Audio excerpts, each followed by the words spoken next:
J'espère que vous allez bien, j'espère que vous vous portez bien. La situation économique en Algérie, elle est extrêmement préoccupante. Les indicateurs, contrairement à ce que disent la majorité des dirigeants actuellement au pouvoir en Algérie, ne sont pas du tout au vert, au contraire, ils sont au rouge. Nous allons vous donner quelques chiffres qui témoignent et qui reflètent les dangers de la mauvaise gestion actuelle de notre pays. Vous savez, en économie, on ne peut pas mentir. On peut berner, on peut manipuler, on peut faire croire à des illusions. Mais on ne peut pas mentir, parce que le mensonge est rapidement démenti par des chiffres, parce que les mensonges politiques sont confrontés à la réalité des chiffres économiques. Je vais vous donner un indicateur. Est-ce que vous savez que, officiellement, depuis ces 3 dernières années, les autorités algériennes ne cessent de nous promettre et de donner et de faire, de publier ou de diffuser un discours dans lequel ils promettent ou ils annoncent de lutter contre le cash, de vouloir lutter contre tout l'argent, les liquidités qui circulent hors circuit bancaire. C'est-à-dire l'argent, les liquides qui ne sont pas dans les banques et qui est utilisé dans le marché informel, dans des secteurs qui échappent totalement au contrôle du fisc, au contrôle de l'État, et ce sont des recettes, c'est de l'argent que l'État ne contrôle pas et qui ne passe pas par les caisses de l'État. Ces annonces et ces promesses sont totalement fausses. Pourquoi? Parce que la circulation, l'argent qui circule hors des banques algériennes a doublé entre 2018 et 2024. Je dis bien a doublé. Je vais vous donner des chiffres impressionnants. Alors en 2018, l'argent qui circulait entre les banques, ou l'argent qui circulait hors contrôle des banques en Algérie, je dis bien hors contrôle des banques, il était de 4 926 milliards de dinars. On va essayer de parler en euros, les Algériens et les Algériens qui nous occupent puissent vraiment comprendre les enjeux, saisir les enjeux. Sinon, si nous parlons en dinars, il faudra une calculatrice scientifique. Alors, en 2018, on avait exactement 4 926 milliards de dinars qui circulaient hors banque. C'était l'équivalent de 36 milliards de dollars. Ces 36 milliards de dollars et demi, plus exactement, c'était l'argent de l'informel. L'argent qui ne rentre pas dans les banques, ou qui ne passe pas par les banques, ou qui ne circule pas par qui ne passe pas par le circuit bancaire, c'est l'argent de l'informel. C'est de l'argent que les parents d'informel, les marchés de l'Eled, Zneqat, les marchés de gros, les Hamis, les Dubaï, les Ulma, ce sont les commerces de l'informel qui n'ont pas de registre de commerce, qui ne payent pas d'impôts, qui ne versent pas de recettes fiscales à l'État, et qui exercent de façon totalement informelle, et cet argent reste hors circuit bancaire. Où c'est de l'argent, c'est essentiellement l'argent de l'informel, et c'est de l'argent, c'est du cash que les familles algériennes, que les ménages algériens cachent chez eux, ils le dissimulent chez eux, ils l'utilisent pour leurs besoins quotidiens. C'était l'équivalent de 36 milliards et demi de dollars en 2018. Nous sommes en 2018, à l'époque du régime de Bouteflika, donc bien avant le Hirak, bien avant la nouvelle Algérie. Nous allons voir les derniers chiffres de mars 2024. C'est les derniers chiffres actualisés. Cet argent qui circule, le cash, les liquidités, le liquide qui circule hors cadre bancaire depuis mars 2024, c'est 8 829 milliards de dinars. 8 829 milliards de dinars, 89 milliards de dinars. 8289 milliards de dinars. C'est pratiquement le double de 4 926 milliards de dinars de 2018. 8 289 milliards de dinars, on va faire la conversion maintenant, sous vos yeux. Combien ça va donner en dollars? Tenez-vous bien, un peu de suspense, 61 milliards et demi de dollars. 61 milliards et demi de dollars d'argent qui circule hors circuit bancaire. Alors qu'auparavant, c'était 36 milliards et demi. Auparavant, c'était 36 milliards et demi. Vous en rappelez bien. On est passé de 36 milliards et demi à 61 milliards et demi de dollars entre 2018 et 2024. Ça signifie quoi? Ça signifie que l'actuel pouvoir algérien non seulement il a perdu la bataille contre le cash, non seulement il n'a pas tenu ses promesses, il n'a rien pu récupérer et il n'a pas lutté contre l'informel. Alors, on passe de 36 milliards et demi à 61 milliards et demi. C'est pratiquement le double, encore une fois, c'est vraiment impressionnant. Et je parle de la période de 2018 à la période de mars 2024. Non seulement, donc, contrairement à ce que nous font croire les actuels dirigeants algériens, ils n'ont pas pu récupérer l'argent, ils n'ont pas pu stopper l'informel, ils n'ont pas pu obliger l'informel à passer par le circuit bancaire, ils n'ont pas pu légaliser les activités de l'informel, mais aussi ils ont perdu la bataille contre le cash, alors que les autorités actuelles algériennes ont multiplié les mesures contre le cash. À l'époque de Bouteflika, il n'y avait pas de mesure particulièrement contre le cash. Il y avait une mesure que le pouvoir à l'époque de Bouteflika a voulu mettre en place, paiement par chèque, l'obligation du paiement par chèque à partir d'un certain seuil. Ça n'a jamais été appliqué, ça n'existait que théoriquement. À l'époque de ce nouveau pouvoir, on a voulu donc, on a imposé comme cette année par exemple 2025, l'achat des biens immobiliers n'est plus avec le cash. Il est uniquement avec chèque bancaire, le canal bancaire. L'achat des voitures uniquement avec le canal bancaire. À l'époque de Bouteflika, à l'époque du régime de Bouteflika, à l'époque de l'ancienne Algérie, les Algériens et les Algériens pouvaient déposer des milliards et des milliards en cash au niveau des banques. Personne ne parlait d'eux. Il y avait même une amnistie fiscale qui a été lancée en 2015. Rappelez-vous, amnistie fiscale et d'Aroha, Bouteflika.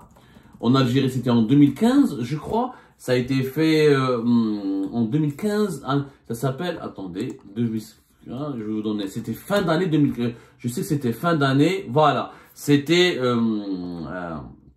fin juillet 2015, ça a commencé depuis 2015 et ça a duré jusqu'à 2017, 2018 pratiquement, ça a duré 2 ans et demi, 3 ans. C'est une amnistie fiscale qui consistait, qui devait permettre à l'État algérien d'intégrer ou de récupérer les milliards de dinars qui circulaient hors circuit bancaire, qui circulaient dans l'informel. Il était question de payer de ne demander aucun justificatif à l'État, de ne demander aucun justificatif aux particuliers. Et ça consistait juste à payer une sorte d'impôt de 7%. Voilà, une taxe de 7%. Tu ramènes tout ce que tu veux comme cash, au niveau de la banque, tu ramènes tous les sacs d'argent, la banque n'a pas le droit de te dire de ce que tu as ramené, il fallait juste payer 7% qui sera prélevé sur le montant déposé et réinjecté au budget de l'État. Ça, c'était à l'époque de Bouteflika. C'est-à-dire à l'époque, on avait établi, on avait pensé à des mesures très souples pour pouvoir récupérer, comment dirais-je, pour pouvoir récupérer tout le cash qui circulait hors circuit bancaire. Or, à l'époque, encore une fois, c'était en 2015, donc c'était le cash qui circulait hors circuit bancaire était inférieur aux fameux 36 milliards et demi de dollars, le montant qui a été établi en 2018. Bon, cette amnistie fiscale n'avait pas beaucoup marché pour une raison simple, c'est que le système bancaire algérien, on en parlera plus tard, on a beau faire toutes les lois du monde, à cause des banques algériennes qui sont archaïques, qui sont totalement sous-développées, qu'il n'y a pas de prestations de services modernes, c'est des banques qui sont pas attractives, donc personne n'a envie de traiter avec les banques algériennes. Les banques algériennes, tout le monde a envie de les fuir, parce que quand tu vas dans une banque en Algérie, malheureusement le secteur bancaire en Algérie il est dominé, notamment pour le financement des activités économiques par les grandes banques étatiques, la BNA, la BEA, la BADR, la BDL, la CNEP, la CPA, et maintenant ils ont fait une autre banque, 7 banques publiques, avec la banque de l'habitat qui a été faite à l'époque de Tebboune. Donc, c'est des banques publiques où les prestations sont catastrophiques, où il n'y a pas un accueil du client, il n'y a pas une culture une vraie culture commerciale, donc tout le monde fuit les banques algériennes. Donc, ça n'a pas marché cette amnistie fiscale.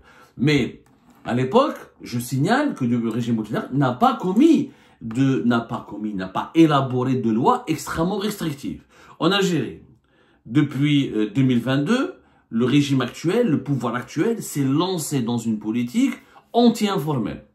Alors, anti-informelle, les lois qui criminalisent la spéculation, les opérations de contrôle des polices et des directions de commerce, un peu partout à travers le pays, les contrôles des commerçants et des agriculteurs, le cash en Algérie depuis pratiquement 2023, les banques algériennes demandent des justificatifs et signalent tout versement de cash de leurs clients qui dépasse un certain seuil. Maintenant, depuis 2024, si tu déposes 300 au-delà depuis 2024, cette surveillance du dépôt de cash a été encore et des retraits en espèces de l'argent depuis les banques algériennes a été encore accru puisqu'au-delà de 300 millions de centimes, les banques signalent au fisc et signalent au service de sécurité.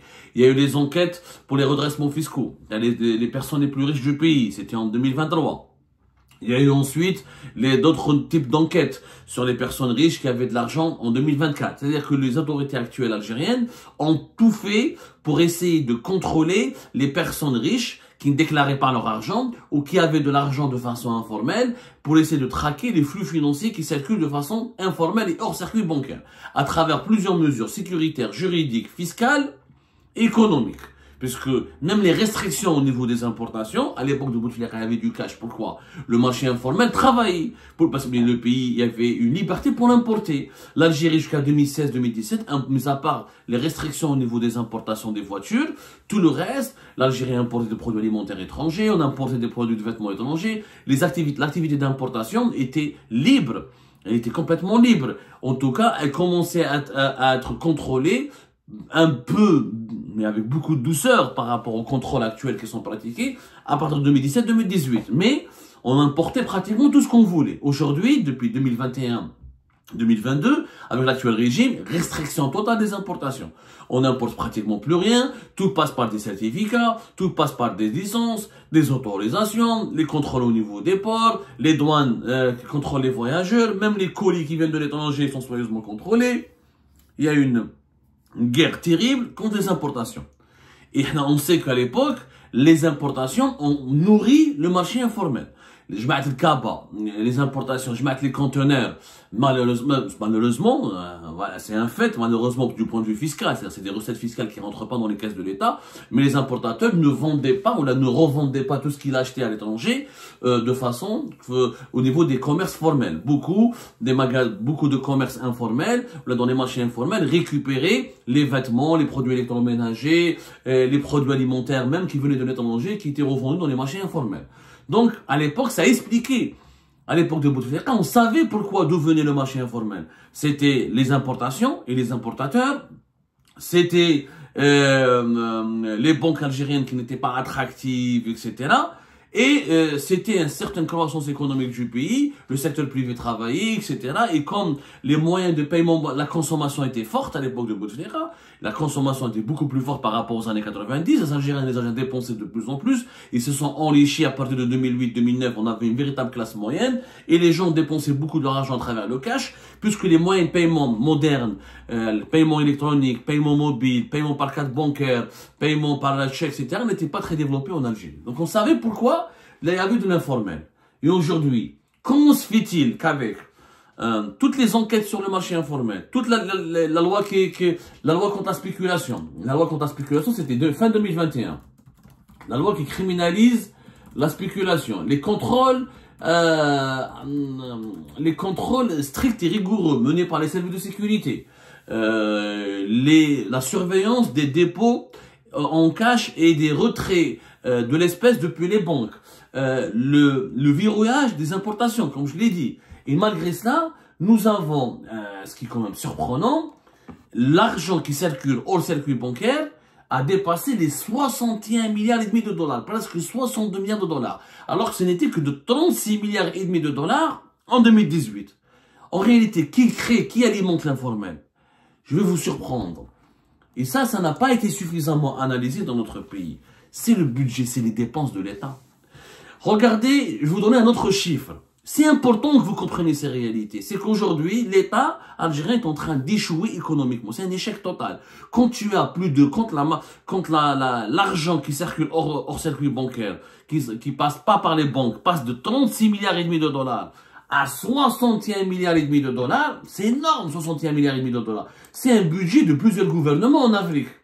61 milliards, c'est-à-dire 8289 milliards de dinars, il y a de quoi financer des écoles, des hôpitaux, payer des salariés. C'est vraiment de l'argent, c'est une somme colossale.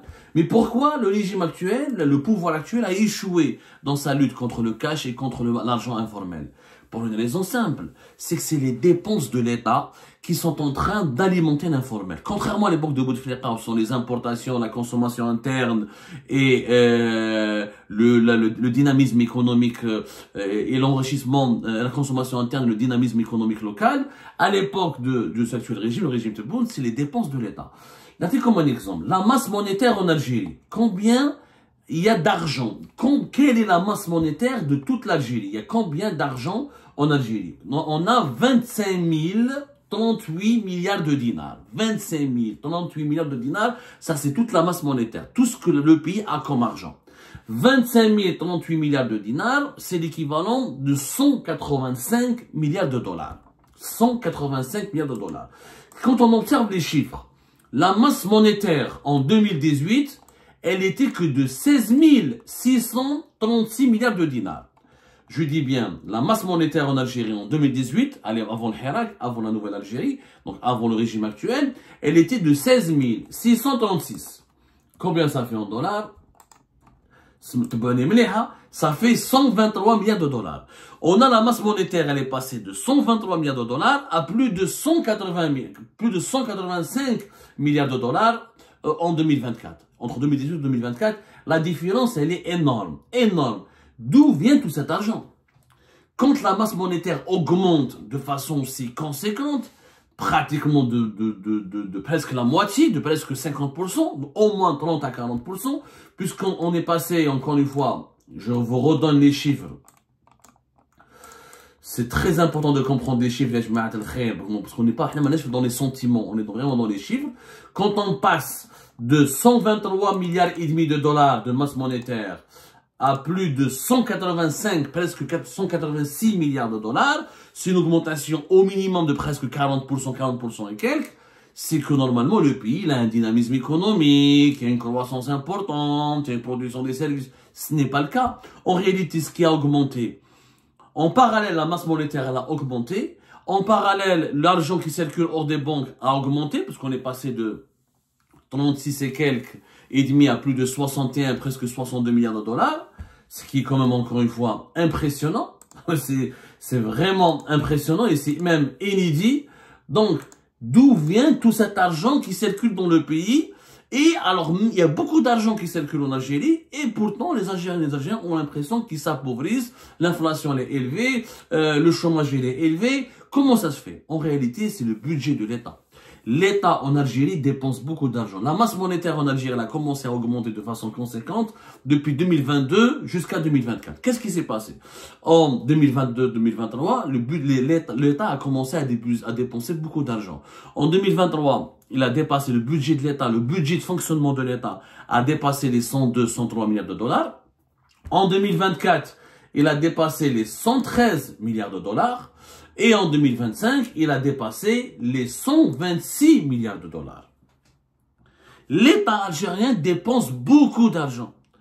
Ce n'est pas le pays, alors que le pays n'en gagne pas autant, puisque si on compare les rentrées d'argent de l'État algérien entre 2022, 2023 jusqu'à 2024, les recettes sont en baisse par rapport aux devises. Je ne parle pas des recettes en dinars. Parce que, en Algérie, comme on est dépendant au niveau de nos importations, si tu as le PIB algérien n'a aucun sens. Un PIB en dinars n'a pas de chance, n'a pas de sens. Parce que, il aurait eu du sens, notre richesse nationale en dinars, elle aurait eu du sens, si on était autosuffisant. Ou si on produisait au moins 60 à 70% de ce que nous consommions. De ce que nous consommons au quotidien plutôt. Ce qui n'est pas le cas au niveau des médicaments, au niveau de l'agriculture, au niveau de la nourriture, au niveau des vêtements, au niveau des arbres, au niveau des machines. Nous consommons, nous dépendons, nous sommes ultra dépendants de l'étranger. Quand il n'y a pas beaucoup d'importations, il y a des pénuries et les prix augmentent puisque la production locale ne satisfait pas les besoins nationaux. Donc on a une masse monétaire qui augmente, alors que la production de biens et de services n'augmente pas. Je vous ai dit 1000 fois, en économie, quand il y a beaucoup d'argent qui est produit, qui est fabriqué, et que cet argent ne provient pas d'une activité de production économique de richesse, qu'est-ce que c'est que la production de richesse? C'est la production de biens et de services. Normalement, je produis un bien et un service, et c'est en vendant ce bien et ce service que le pays arrive à gagner de l'argent et des richesses, et c'est comme ça que sa masse monétaire augmente. En Algérie, c'est le contraire. La production de biens et de services, elle reste stable, elle décline. Clairement, elle décline dans pas mal de domaines, même si elle augmente légèrement dans certains secteurs, elle reste stable. En tout cas, elle n'est pas suffisamment en croissance par rapport à la croissance et à l'augmentation de la masse sanitaire, de la masse monétaire. La masse monétaire qui passe de 123 ou là jusqu'à 185 milliards de dollars, presque 186 milliards de dollars, c'est énorme. c'est les budgets de l'État. Qu'est-ce qui augmente en Algérie? C'est pas la production, c'est pas la croissance économique, réellement. C'est pas la production nationale, c'est quoi? C'est les dépenses de l'État. Un État qui dépense 103 milliards de dollars pratiquement en 2023, 113 milliards de dollars en 2024, plus de 126 jusqu'à presque 130 milliards de dollars en 2025, c'est l'État qui dépense beaucoup d'argent. Or, l'État, quand il dépense beaucoup d'argent, qu'est-ce qu'il fait? Il crée de la monnaie. Puisqu'il n'a pas suffisamment de recettes. Il n'a pas suffisamment de recettes fiscales pour justifier l'augmentation. C'est pour ça que nous avons un déficit budgétaire. On a un déficit budgétaire énorme en Algérie. Et on en a déjà parlé. On en a déjà parlé de la dette de l'État. On en a parlé, on a fait une émission en éclairage spécialement sur la dette de l'État. Et comme nous avons un déficit budgétaire énorme en Algérie, pourquoi? Parce qu'il y a une différence entre les dépenses et les recettes. Normalement, les dépenses de l'État augmentent au fur et à mesure que les recettes augmentent. C'est pas du tout le cas. D'ailleurs, pour cette année 2025, nous avons un déficit qui dépasse les 62 milliards de dollars. D'où vient ce déficit? C'est l'argent que l'État imprime. L'État imprime de l'argent. Pour financer son budget, pour trouver de l'argent, il fabrique de l'argent, Ce qui fait, il s'endette publiquement, il s'endette auprès des banques. Donc la Banque d'Algérie est obligée de fabriquer de l'argent pour donner aux banques, pour donner à l'État et au trésor public. Et la masse monétaire augmente. Et plus la masse monétaire augmente, plus l'argent qui circule hors banque augmente. C'est pour ça qu'on a aujourd'hui plus de 60 milliards de dollars qui circulent hors. Regardez les indicateurs économiques du pays. 62 milliards de dollars de déficit. Plus de 61, presque 62 milliards de dollars de liquidités, d'espèces qui circulent hors circuit bancaire, qui échappent au contrôle des banques. Et plus de 185 milliards de dollars de masse monétaire. Ça veut dire que en Algérie, en ce moment, on croule sur l'argent, mais c'est de l'argent qui n'a pas de valeur. Pourquoi? Parce que c'est de l'argent qui est créé par l'État, qui est utilisé uniquement à l'État et qui ne profite pas à l'économie. Du coup, c'est quoi les conséquences? Trop d'argent sans des biens, sans une production économique, sans une création économique sérieuse et réelle, ça crée une inflation permanente. L'inflation en Algérie elle est toujours au-delà de 4-5%. Depuis 2021, 8-9%, mais 9-10% à 4-5%, mais toujours très élevé, alors que normalement elle devrait être de 2 à 3%, pas plus. Le chômage augmente, parce qu'il n'y a pas d'entreprise qui travaille que recrute, il n'y a que l'État qui prend l'argent et qui dépense cet argent. L'État, il augmente les salaires des fonctionnaires, mais les fonctionnaires dépensent et retirent leur salaire, ils le dépensent en cash. Du coup, le cash, il sort des banques, il rentre plus jamais au niveau des banques, parce que les banques algériennes, elles sont pas attractives, elles n'investissent pas assez, elles n'ont pas de produits financiers intéressants, donc elles n'arrivent pas à capter l'argent de l'informel. Donc nous sommes dans un cercle infernal.